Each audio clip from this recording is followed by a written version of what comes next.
number on your screen.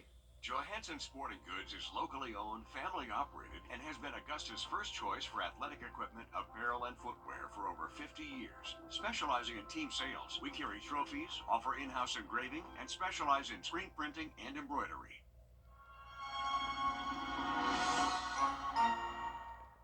Parker's Kitchen is my new daily coffee stop. High-quality gourmet beans are freshly ground for every cup. Get your own cup of great-tasting, freshly brewed coffee at Parker's Kitchen. Live from Augusta, you're watching News 12 at 6 o'clock. GDOT preparing for the winter storm watch by mixing brine and preparing the roads for snow or ice. We're showing you how it all works in a few minutes. Good evening and thanks for joining us. I'm Zana Halliburton. And I'm Will Rio. Before we get to that story, we're sending things over to our First Alert Chief Meteorologist, Riley Hale. And Riley, we've got a first alert in effect for Friday going into Saturday for the potential of winter weather. What's the latest on the situation? Yeah, guys, the forecast hasn't really changed too much since yesterday. Still thinking that we're going to at least see some minor impacts near I-20 and especially north of I-20. That's where we currently do have some new winter storm watches that went into effect early this afternoon. So highlighted the brown-orange color right here. That goes to about I-20 and especially north of that. That's where we're expecting at least a wintry mix that will show up by at least midday Friday, last through Friday night, and then be out of here by the time we wake up Saturday morning. Here's a live look at our radar network. High pressure is still impacting our region, so that's why we're clear skies and cold temps tonight, but that is also going to aid in creating a little cold air damming before this system does show up and could lead to temperatures being a little bit cooler than some models are showing.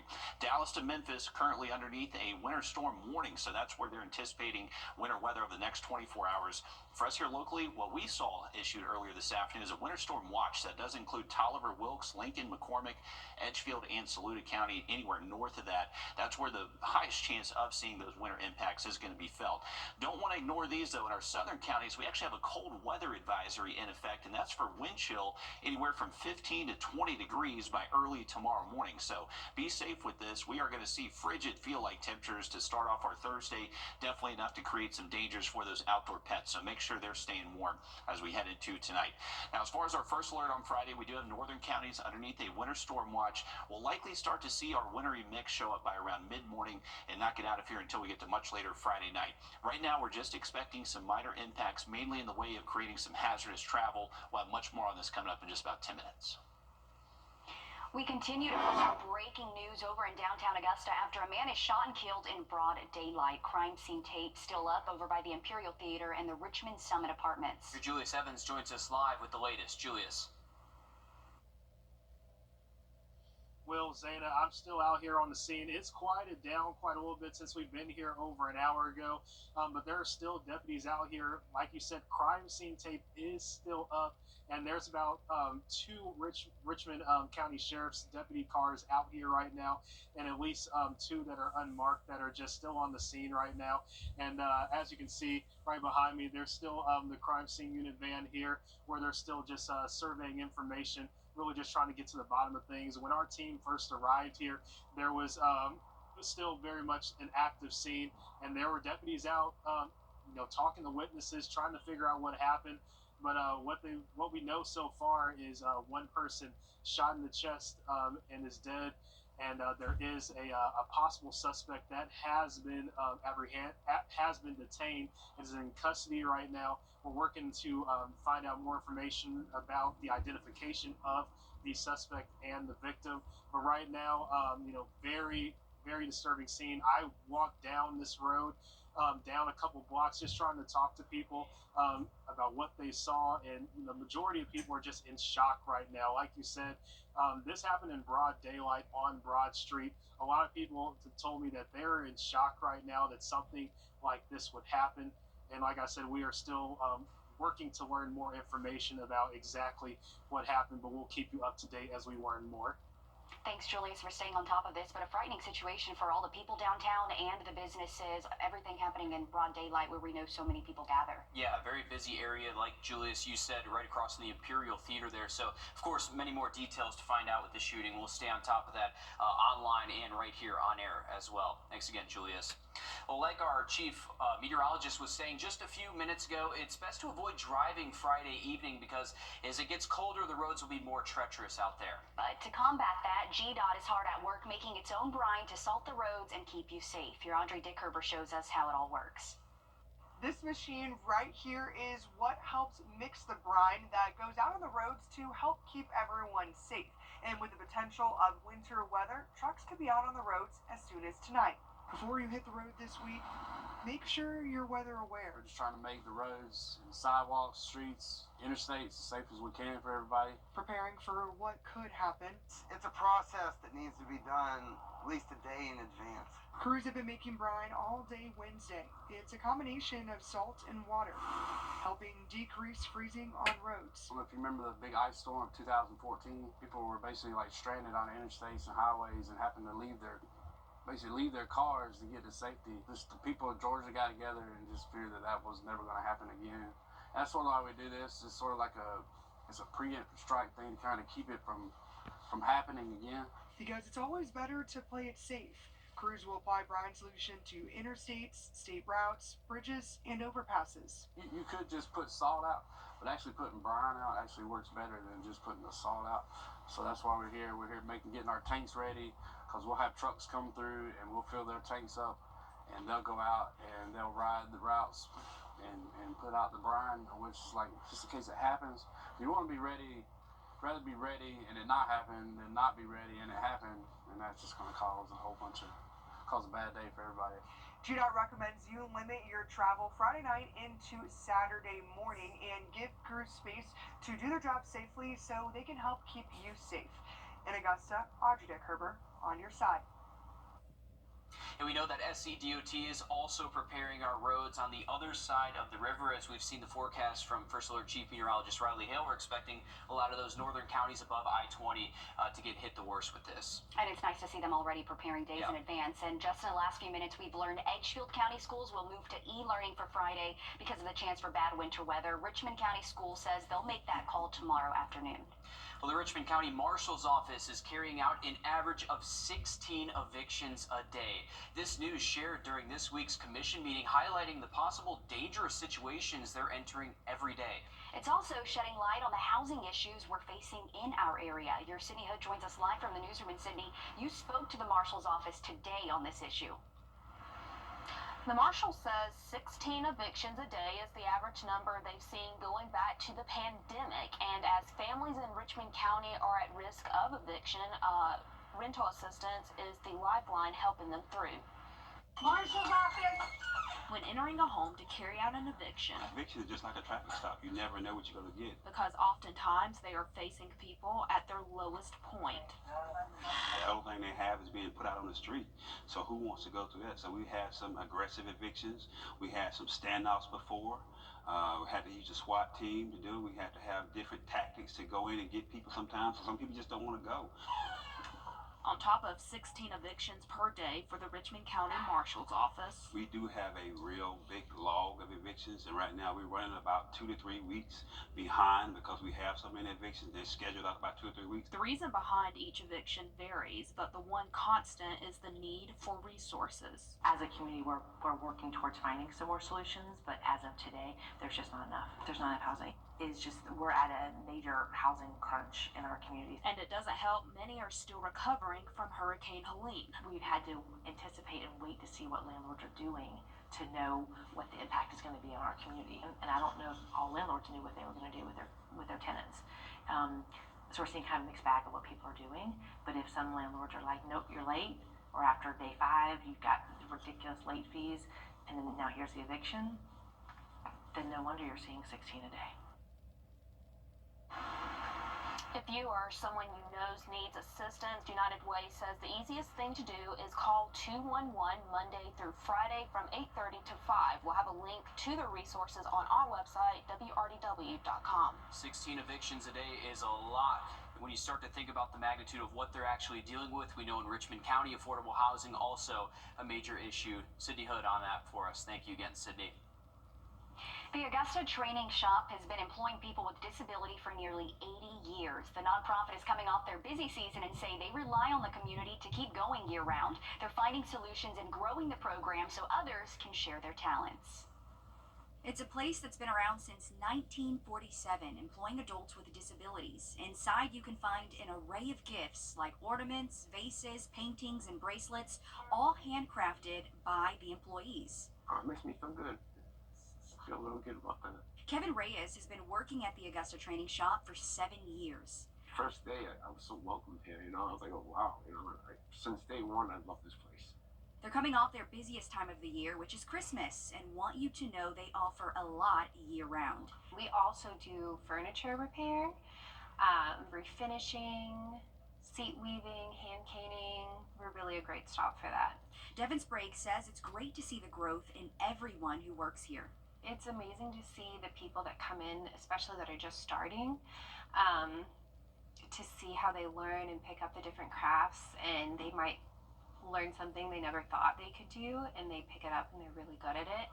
Each artisan brings with them a unique talent. For Robert White, it's painting. He's been employed here a year now and says it's been a positive experience. I feel good, having a job here. And, it's just, it just make me feel welcome here. Being at home is nothing to do.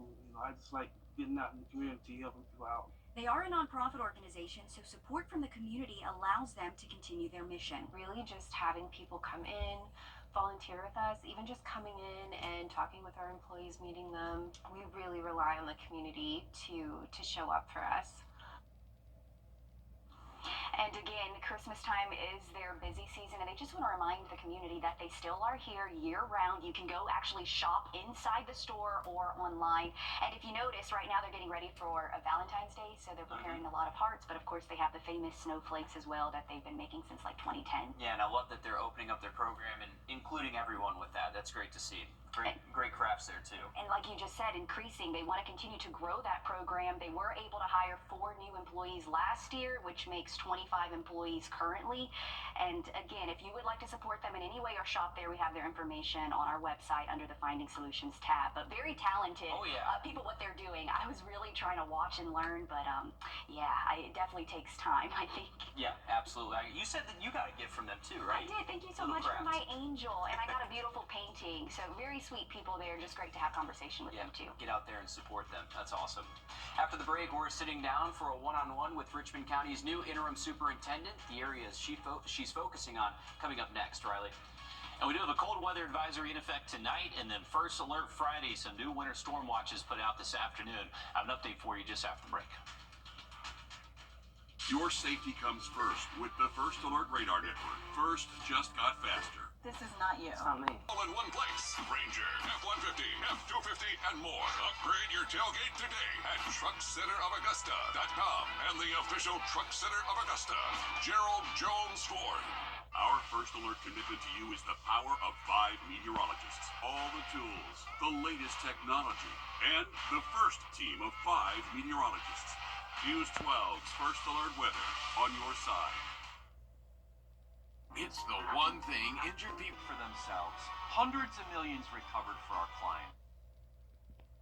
Well, more schools are choosing to move to e-learning Friday ahead of possible winter weather. McCormick County Schools joins Edgefield County in moving to e-learning. More schools are likely to make a decision in the next 18 hours. Richmond County says they'll decide by 2 p.m. For an up-to-date list as these decisions are announced, be sure to download our News 12 app. And Riley, the team has been watching this all week and keeping us updated on what we're going to expect here. Yeah, well, I think it is going to be a very tricky forecast because 1 or 2 degrees makes all the difference if that precipitation is freezing or if it's just staying plain old cold rain out there. So definitely take those precautions near or north of I-20 as we head towards our Friday. Tonight we're looking at clear skies, very cold temps. We're already down into the mid-40s. We actually have cold weather advisories in effect for our southern counties, so that's where wind chills could get below 20 degrees. We're actually anticipating that for most spots in the CSRA tomorrow morning. So if you're going to be out late tonight, early tomorrow, be prepared for feel like temperatures near 20, at least through daybreak. But even up until around 10, 11 a.m., we are still feeling like the freezing mark. So it is going to be a very cold Thursday, but by the afternoon, we'll at least warm up into the mid 40s. And then the main event does show up Friday. Most likely, we'll start to notice a wintry mix show up even maybe before lunchtime in a few spots, especially for the western CSRA. And then as we head into the afternoon, that moisture just overspreads the region, and it's going to be all about what our temperatures are as that precipitation is falling. The main concern I think we're going to have to deal with is definitely some slick spots on some roadways as this precipitation falls and our temperatures get closer and closer to freezing. Here's a look at your Friday. So we'll wake up early in the morning below freezing with that cloud cover ahead of the main system, but then the precipitation should arrive, I would say, most likely between 9 and 10 a.m. You can see how those chances just tick up as we get later into the afternoon, and we'll see that wintry mix first. We'll likely have our temperatures above freezing, so maybe some flakes flying, but nothing is really sticking at this time since we're above the freezing mark. But as it continues to as that wintry mix continues through the atmosphere, it's going to cool off our temperatures. And as that happens, as we see evaporative cooling occur, that's when our temperatures could get down to freezing as we head later into our Friday evening, Friday night. And that's when we'd have to worry about the potential for some ice around the area. Now, here's a look at how much ice we're anticipating. There could definitely be some sleet that mix in. I think we're going to see all three of those winter type of precipitations at times. We'll see some snow, we'll see some sleet, and then possibly some freezing rain. Here's our freezing rain potential. You can see it's actually gone down a little bit. This afternoon update from our in-house model actually shifted a lot of this freezing rain threat a little bit north of us, but even earlier when it was showing more, it was still just a few hundredths of an inch. So luckily we're not really anticipating any ice over a quarter of an inch, and that's when you really start to notice some more problems. So luckily we're staying below that threshold. Now, as far as snow goes, this isn't looking great for snow lovers. We're just not necessarily going to have a very cold atmosphere all the way throughout as this system's moving through. That warm nose is going to lead to just a wintry mix, most likely more sleet than snow at times throughout Friday afternoon. And as far as how much impact we'll likely see from this system, it's going to be limited to minor. So I would say if you can stay off the roadways, most of us should be able to get past this system pretty easily. But it's going to be late Friday into Friday night. That's when those temperatures start to get down to the freezing mark, and then we could have to worry about some black ice forming on roadways. Just some quick tips for you. Remember, whenever there is black ice present, make sure you're using that extra distance between you and the vehicle in front of you. And remember, you never want to pump the brake, or you never want to slam on the brakes. Pretend like there's a balloon underneath that brake, and so just usually you just let off the accelerator to slow down. Don't necessarily use the brakes all too much, and never use cruise control. That's a very easy way to just lead to sliding around. The same thing for hydroplaning whenever it rains, and it's really bridges and overpasses. We know those are the first to freeze and the first to cause issues, so really avoid those if you're going to be on those roadways Friday into Saturday. Here's a look at it from our in-house model. So as we head into Thursday afternoon, sunny skies, cloud cover shows up Friday morning. Temps will be close to freezing. We'll likely see that precip start as we head towards mid-morning. And once again, we'll likely see some flakes fly, some sleet will be mixing in for sure. And then as this precip continues to cool off our atmosphere, our temperatures will be getting closer and closer to freezing as we get later into our Friday evening, Friday night. So you can see it's really favoring our northern counties underneath that winter storm watch that have that highest chance. All that should be out of here by 5 a.m. and then we're looking much better Saturday. So anything that happens Friday won't last long Saturday, and then looking mostly dry past the weekend. All right, sounds good. Thanks, Riley. Today, Richmond County's new interim superintendent was sworn into her new position. Dr. Melinda Cobb has a wealth of experience in the field of education and in Richmond County. Your Kennedy Payne sat down one-on-one with Dr. Cobb to learn where she's focusing her efforts. The task at hand is monumental. I know our system pretty well. I know where we have some areas of strength and some areas of growth opportunities. Dr. Melinda Cobb isn't a new face. This is my 30th year. I had an opportunity to be a teacher in Josie and Murphy, principal at Goshen Elementary, Academy of Richmond County. With 10 years on the senior cabinet, 5 years working with Dr. Pringle, and almost 5 years with Dr. Bradshaw. Those experiences really have prepared me. Cobb says she's bringing her academic background with her and continuing to focus on 4 areas. Reading on grade level by 3rd grade and that they stay on grade level. Making sure that students graduate on time with their cohort. When our students graduate, they're ready to either enroll somewhere, enlist in the military, or go for employment. Our 4th goal that we work on is around having a growth mindset. And working closely with the community to make sure that our students have opportunities for internships and work-based learning opportunities to really get out there and see what's ahead of them. She's open to making this current role permanent. I would be interested and I would apply. Until then, I stay in the role of service. But she says what's most important to her is making sure you feel heard. I have family here as well, a student in the Richmond County school system. Whenever I think about, as a parent, what do you want, I would say, please make your voice heard. Come out. Your voice matters. In Augusta, Kennedy Payne on your side. First Alert Radar, powered by Jim Hudson Automotive Group. During the Rooms to Go New Year's mattress sale, it's your last chance to get this therapeutic mattress, any size, and get a second mattress free. That's 2 for the price of 1. Buy the queen size therapeutic for $8.95, get the second same size or smaller free. Buy the king size, get another king or smaller free. Buy a full or twin size, the second one's free. Hurry in. Do not miss this offer. Plus, get other great mattress buys at the Rooms to Go New Year's mattress sale. The lottery is not a... New Kia K4, K5, and Sorrento's, all 3 under $5 a day. $5. A huge selection of new Kias. 8 is a certified pre-owned. So break up and trade up. New 2025 Kias under $5 a day at Evans Kia in Evans, Georgia. EvansKia.com. On your sideline. Okay, SEC basketball overall is the best that it's been in a long time. The players that make up those teams, like Grovetown's Darian Reed, create that. Reed was the number 9 prospect in the class of 2024 who landed on the roster at Alabama. He'll play in just his second SEC game tonight against South Carolina. Reed has appeared in 13 games so far for the Tide. He's averaging 17.5 minutes per game, shooting just over 46%, 3 rebounds. The freshman has logged 5 games with 10 points or more, the last of those coming in the Tide's first SEC opponent of the year against Oklahoma. The Tide have 9 straight wins over the Gamecocks. That is a 7 p.m. tip-off. Okay, we're already seeing games being moved in preparation for the weather Friday. South Aiken versus North Augusta, and Silver Bluff at Strom Thurmond will play Thursday. The girls' varsity games will tip off at 6 p.m. beforehand. A lot of teams opting for the wait and see. We'll keep an eye out on this. Thank you for that, Alyssa. Taking a look at our 3-degree guarantee brought to you by Tub Doctor. Our forecast 51, actual high 50, well within our 3-degree guarantee. So another $50 to prepare for babies. And look at that 70 forecast just after the break.